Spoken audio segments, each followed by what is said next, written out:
Welcome back, Sandia Base readers. I know many of you remember me reading to you or beginning reading to you one of my favorite books. I read it probably when I was in middle school, but I've reread it and I think it's just still so beautiful and very heavy but also such an uplifting story of courage and bravery, very compelling, and I think I was reading it mostly with third through fourth and fifth graders. It's a pretty heavy subject, so not necessarily appropriate for all grade levels. But Lois Lowry wrote this book, and she received the John Newbery Gold Medal for this. So that's one indicator of what an amazing book this is. And I'm going to read you just the summary so that you have an idea about what this is about before you join us with the rest of the story. It is 1943, and to Annemarie Johansen, life in Copenhagen is a complicated mix of ordinary home and school life, food shortages, and the constant presence of Nazi soldiers.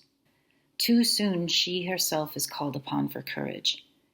As the German troops begin their campaign to relocate all the Jews of Denmark, the Johansens take in Anne-Marie's best friend, Ellen Rosen, and pretend she's part of the family.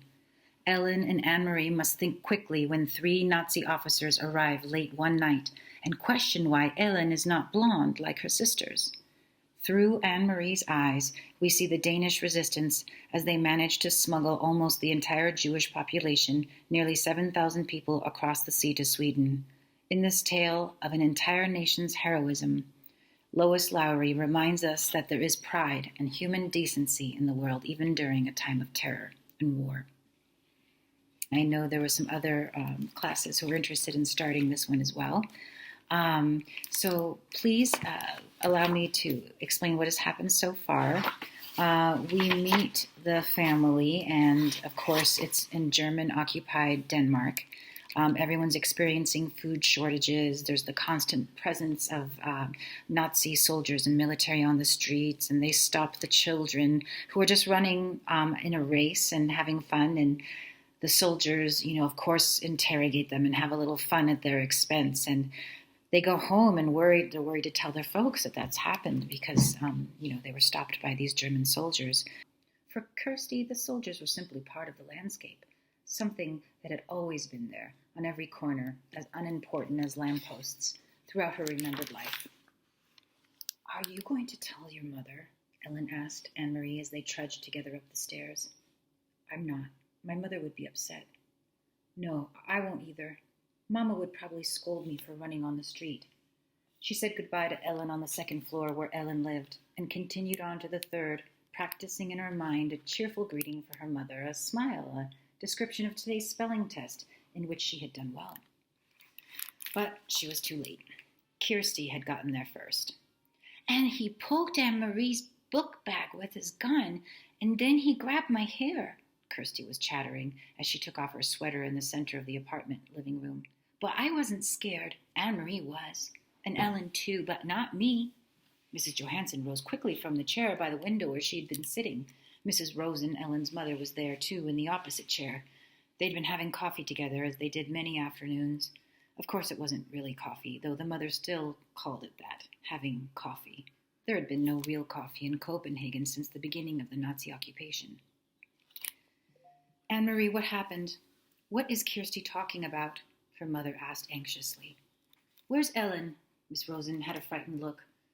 "Ellen's in your apartment. She didn't realize you were here," Anne-Marie explained. "Don't worry, it wasn't anything. It was 2 soldiers who stand on the corner. And you've seen them. You know the tall one with the long neck, the one who looks like a silly giraffe," she told her mother and Mrs. Rosen of the incident, trying to make it sound humorous and unimportant. But their uneasy looks didn't change. "I slapped his hand and shouted at him," Kirsty announced importantly. "No, she didn't, Mama," Anne-Marie reassured her mother. "She's exaggerating. She always does." Mrs. Johansen moved to the window and looked down to the street below. The Copenhagen neighborhood was quiet. It looked the same as always, people coming and going from the shops, children at play, the soldiers on the corner. She spoke in a low voice to Ellen's mother. They must be edgy because of the latest resistance incidents. I know some classes have already gone past chapter 2, but I hope it's all right if I reread it, and that way some of the people who are new to this book can enjoy the story with us as well. Chapter 2. Who is the man who rides past? Tell me a story, Annemarie begged Kirsty as she snuggled beside her sister in the big bed they shared. Tell me a fairy tale. Annemarie smiled and wrapped her arms around her little sister in the dark. All Danish children grew up familiar with fairy tales. Hans Christian Andersen, the most famous of the tale-tellers, had been Danish himself. Do you want the one about the little mermaid? That's the one that had always been Annemarie's own favorite, but Kirsty said no. Tell one that starts with a king and a queen and they have a beautiful daughter. All right. Once upon a time there was a king, Annemarie began. And a queen, whispered Kirsty. Don't forget the queen. And a queen. They lived together in a wonderful palace, and was the palace named Amelenborg? Kirsty asked sleepily. Shh, don't keep interrupting, or I'll never finish the story. No, it wasn't. It was a pretend palace. Annemarie talked on, making up a story of a king and queen and their beautiful daughter, Princess Kirsten. She sprinkled her tale with formal balls and glamorous gold-trimmed gowns and feasts of pink-frosted cupcakes until Kirsty's deep, even breathing told her that her sister was sound asleep. She stopped, waited for a moment, half expecting Kirsty to murmur, Then what happened? But Kirsty was still. Annemarie's thoughts turned to the real King Christian X and the real palace, where he lived in the center of Copenhagen. How the people of Denmark loved King Christian. He was not like fairy tale kings who seemed to stand on balconies giving orders to subjects, or who sat on golden thrones demanding to be entertained and looking for suitable husbands for their daughters. King Christian was a real human being, a man with a serious, kind face. She had seen him often when she was younger. Each morning he had come from the palace on his horse Jubilee and ridden alone through the streets of Copenhagen, greeting his people. Sometimes when Annemarie was a little girl, her older sister, Lisa, had taken her to stand on the sidewalk so that she could wave to King Christian. Sometimes he waved back to the two of them and smiled. Now you are special forever, Lisa had told her once, because you have been greeted by a king. Annemarie turned her head on the pillow and stared through the partly opened curtains. Thinking of Lisa, her solemn, lovely sister, always made her sad. So she turned her thoughts again to the king, who was still alive, as Lisa was not. She remembered a story that Papa had told her shortly after the war began, shortly after Denmark had surrendered and the soldiers had moved in overnight to take their places on the corners. One evening, Papa had told her that earlier he was on an errand near his office, standing on the corner waiting to cross the street when King Christian came by on his morning ride. One of the German soldiers had turned suddenly and asked a question of a teenage boy nearby. Who is that man who rides past here every morning on his horse? The German soldier had asked. Papa said he had smiled to himself, amused that the German soldier did not know. He listened while the boy answered. He is our king, the boy told the soldier. He is the king of Denmark. Where is his bodyguard? The soldier had asked. And do you know what the boy said? Papa had asked Annemarie. She was sitting on his lap. She was little then, only 7 years old. She shook her head, waiting to hear the answer. The boy looked right at the soldier and he said, All of Denmark is his bodyguard. Annemarie had shivered. It sounded like a very brave answer. Is it true, Papa? She asked. What the boy said? Papa thought for a moment. He always considered questions very carefully before he answered them. Yes, he said at last. It is true. Any Danish citizen would die for King Christian to protect him. You too, Papa? Yes. And Mama? Mama too. Annemarie shivered again. And then I would too, Papa, if I had to. They sat silently for a moment. From across the room, Mama watched them, Annemarie and Papa, and she smiled. Mama had been crocheting that evening 3 years ago, the lacy edging of a pillowcase, part of Lisa's trousseau. Her fingers moved rapidly, turning the thin thread into an intricate, narrow border. Lisa was a grown-up girl of 18 then, about to be married to Peter Nielsen. When Lisa and Peter married, Mama said, Annemarie and Kirsty would have a brother for the very first time. Papa, Annemarie had said, finally into silence. Sometimes I wonder why the king wasn't able to protect us. Why didn't he fight the Nazis so that they wouldn't come into Denmark with their guns? Papa sighed. We are such a tiny country, he said, and they are such an enormous enemy. Our king was wise. He knew how few soldiers Denmark had. He knew that many, many Danish people would die if we fought. In Norway they fought, Annemarie pointed out. Papa nodded. They fought very fiercely in Norway. They had those huge mountains for the Norwegian soldiers to hide in. Even so, Norway was crushed. In her mind, Annemarie had pictured Norway as she remembered it from the map at school, up above Denmark. Norway was pink on the school map. She imagined a pink strip of Norway crushed by a fist. Are there German soldiers in Norway now, the same as here? Yes, Papa said. In Holland, too, Mama added from across the room, and Belgium, and France.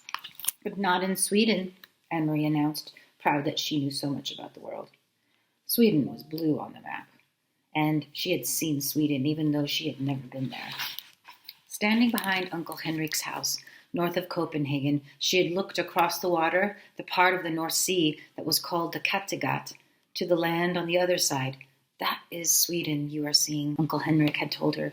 You are looking across to another country. That's true, Papa had said. Sweden is still free. And now, 3 years later, it was still true, but much else had changed. King Christian was getting old, and he had been badly injured last year in a fall from his horse, faithful old Jubilee, who had carried him around Copenhagen so many mornings. For days they thought he would die, and all of Denmark had mourned. But he hadn't. King Christian X was still alive. It was Lisa who was not. It was her tall, beautiful sister who had died in an accident 2 weeks before her wedding. In the blue carved trunk in the corner of this bedroom, Annemarie could see its shape even in the dark. Were folded Lisa's pillowcases with their crocheted edges, her wedding dress with its hand-embroidered neckline, unworn, and the yellow dress that she had worn and danced in, with its full skirt flying at the party celebrating her engagement to Peter. Mama and Papa never spoke of Lisa. They never opened the trunk, but Annemarie did.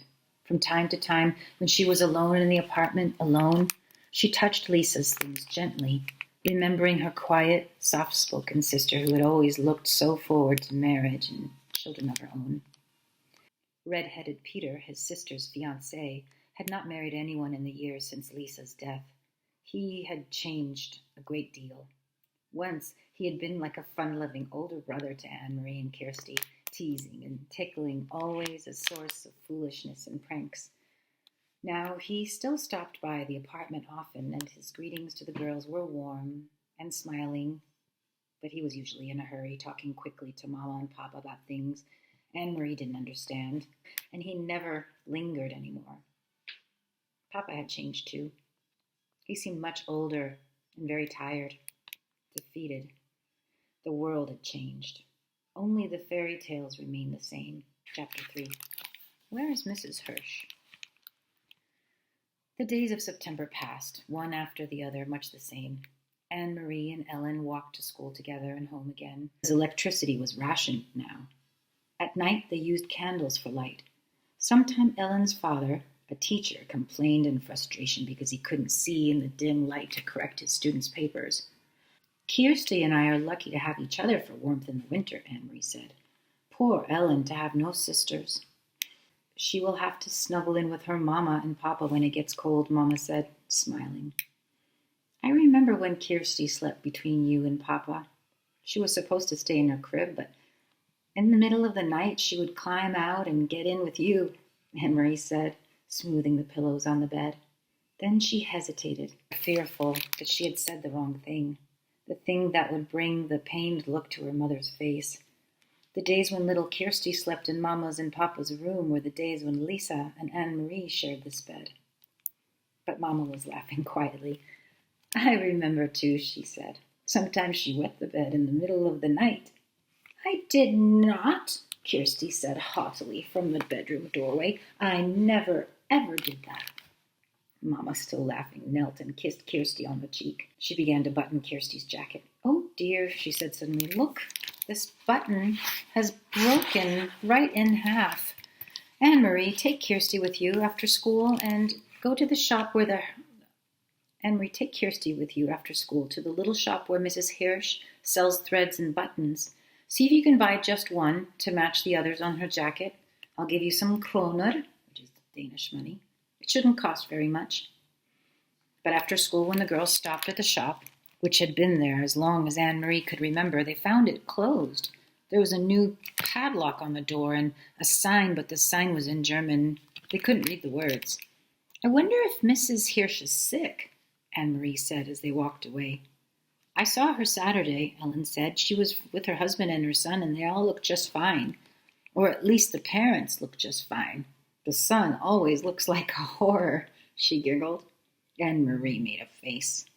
The Hirsch family lived in the neighborhood, so they had seen the boy, Samuel, often. He was a tall teenager with thick glasses, stooped shoulders, and unruly hair. He rode a bicycle to school, leaning forward and squinting, wrinkling his nose to nudge his glasses into place.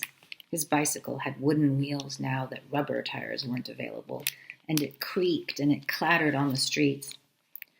I think the Hirsches all went on a vacation to the seashore, Kirsty announced. And I suppose they took a big basket of pink frosted cupcakes with them, Annemarie said sarcastically to her sister. Yes, I suppose they did, Kirsty replied. Annemarie and Ellen exchanged looks that meant, Kirsty is so dumb. No one in Copenhagen had taken a vacation at the seashore since the war began. There were no pink frosted cupcakes. There hadn't been for months. Still, Annemarie thought, looking back at the shop before they turned the corner, where was Mrs. Hirsch? The Hirsch family had gone somewhere. Why else would they close the shop? Mama was troubled when she heard the news. Are you sure? She asked several times. We can find another button someplace, Annemarie reassured her. Or we can take one from the bottom of the jacket and just move it up. It won't show very much. But it didn't seem to be the jacket that worried Mama. Are you sure the sign was in German? She asked. Maybe you didn't look carefully. Mama, it had a swastika on it. Her mother turned away with a distracted look. Annemarie, watch your sister for a few moments and begin to peel the potatoes for dinner. I'll be right back. Where are you going? Annemarie asked her. Her mother started for the door. I want to talk to Miss Rosen. Puzzled, Annemarie watched her mother leave the apartment. She went to the kitchen and opened the door to the cupboard where the potatoes were kept. Every night now it seemed they had potatoes for dinner and very little else. Annemarie was almost asleep when there was a light knock on the bedroom door. Candlelight appeared as the door opened and her mother stepped in. Are you asleep, Annemarie? No, why? Is there something wrong? Nothing's wrong, but I'd like you to get up and come out to the living room. Peter's here. Papa and I want to talk to you. Annemarie jumped out of bed and Kirsty grunted in her sleep. Peter? She hadn't seen him in a long time. There was something frightening about his being here at night. Copenhagen had a curfew and no citizens were allowed after 8 o'clock. It was very dangerous, she knew, for Peter to visit at this time. But she was delighted that he was here. Though his visits were always hurried, they almost always seemed secret somehow, in a way she couldn't quite put her finger on. Still, it was a treat to see Peter. It brought back memories of happier times, and her parents loved Peter too. They said he was like a son. Barefoot, she ran to the living room and into Peter's arms. He grinned, kissed her cheek, and ruffled her long hair. You've grown taller since I last saw you, he told her. You're all legs. Annemarie laughed. I won the girls' foot race last Friday at school, she told him proudly. Where have you been? We've missed you. My work takes me all over, Peter explained. Look, I brought you something. One for Kirsty, too. He reached into his pocket and handed her 2 seashells. Annemarie put the smaller one on the table to save it for her sister, and she held the other in her hands, turning it in the light, looking at the ridged, pearly surface. It was so like Peter to bring just the right gift. For your mama and papa, I brought something more practical. 2 bottles of beer. Mama and papa smiled and raised their glasses.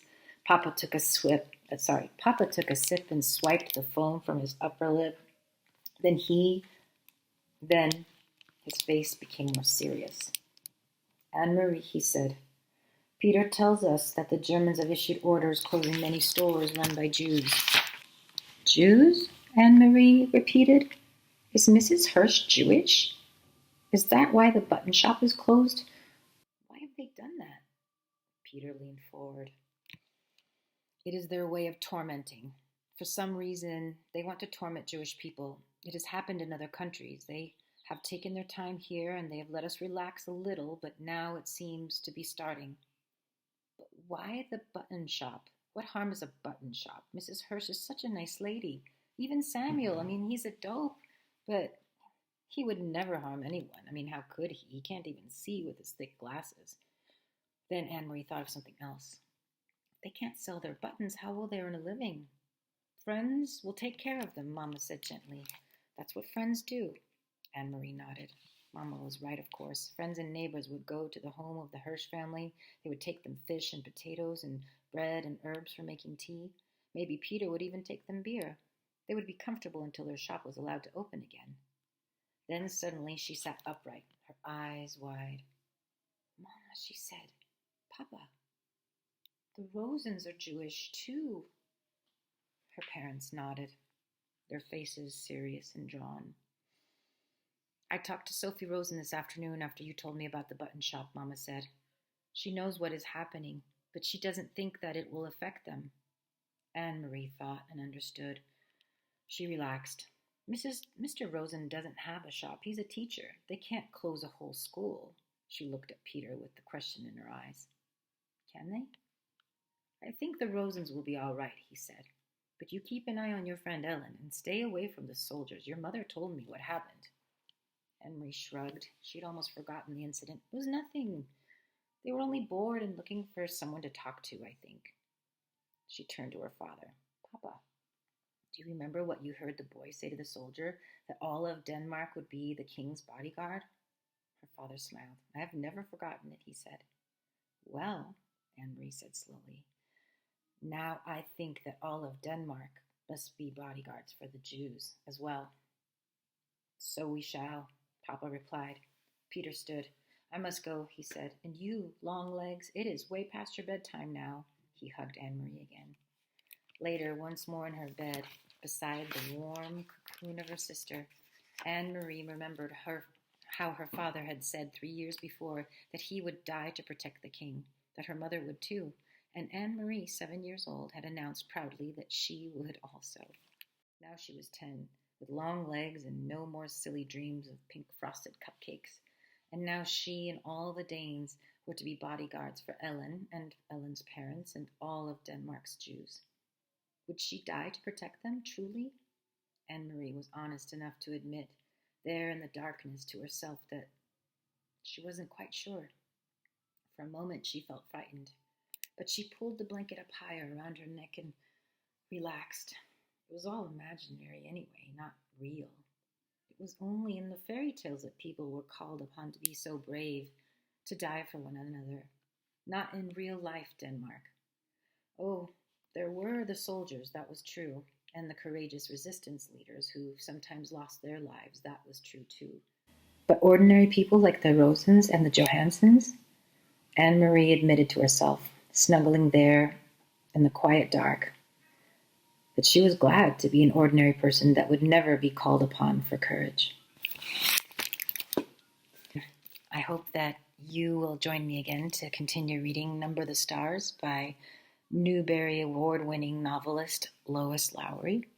I know it's a heavy subject, but I think in hard times it is really uplifting to hear powerful stories of courage and bravery and human decency.